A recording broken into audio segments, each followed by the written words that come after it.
नमस्कार, मी अमोल पाटील।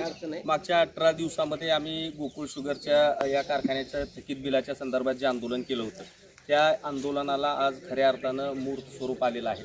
आज शेतकरी ज्या मोठ्या उत्साहाने कारहुनी सण साजरा करतायत, त्या सणाच्या दिवशी आज शेतकऱ्यांना चेकचं वाटप होत आहे आणि आज आम्हाला या गोष्टीचा आनंद आहे की आज खऱ्या अर्थानं आम्हाला या आंदोलनाला यश मिळालं। आज शेतकऱ्यांना हे चेक या ठिकाणी मिळत आहेत आणि हा शेतकऱ्यांचा विजय आहे। शेतकऱ्यांनी शेतकऱ्यासाठी उभा केलेल्या आंदोलनाचा हा लढा आज खऱ्या अर्थानं यशस्वी झालेला आहे।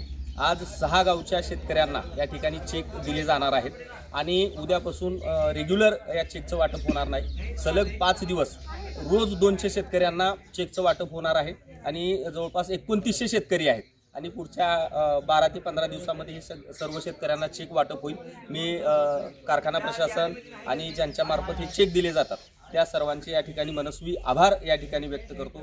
खास करून आमदार सचिनदादा कल्याण शेट्टी, पालकमंत्री जयकुमारजी गोरे साहेब, सोलापूर जिल्ह्याचे जिल्हाधिकारी सन्माननीय कार्तिकेयन साहेब, त्याच्यानंतर प्रांत सुमितजी शिंदे साहेब आणि ज्यांनी आम्हाला या आंदोलनामध्ये मोलाचं सहकार्य दिलं ते सोलापूर दक्षिणचे जे तहसीलदार आहेत सन्माननीय किरणजी जमदाडे सर, यांचं प्रशासन म्हणून स्पेशली आभार व्यक्त करतो आणि खास करून शिंदे परिवारांचे सुद्धा आभार व्यक्त करतो की खऱ्या अर्थाने त्यांनी शेतकऱ्यांना सोन्याचे दिवस आणले होते।